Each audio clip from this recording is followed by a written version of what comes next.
I don't know. Are you allowing residents to return home like they would normally in this neighborhood? As soon as this thing is resolved, we'll allow them to go home, but right now the neighborhood's closed off. And your negotiators have made contact with the person inside? They're in contact with them at this point. Our viewers just joined us live, sir. Can you just give them a brief update of where we are right now?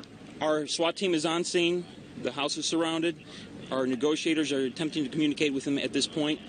Beyond that, I can't go into any more details. Can you say anything about that original call that brought them here? It's going to be a med call, and I'll leave that with Captain Tommy Rutledge with the fire department. Captain, what do you want to... 6 people inside?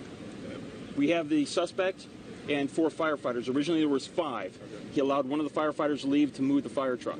No civilians inside? No civilians as far as I know. So he let one go. What does that tell you about his willingness to negotiate? Does that say anything? Our officers are working with him at this point. Was he alone when he made the initial call, or were there other people with him? I don't know.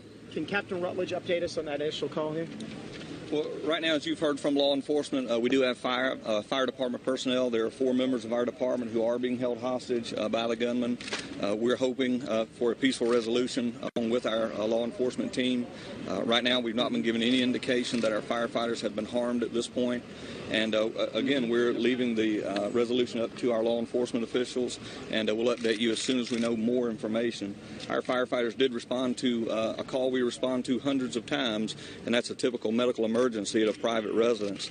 There was no indication or any reason to believe that there would be a violent situation or an unrest when they arrived at the scene.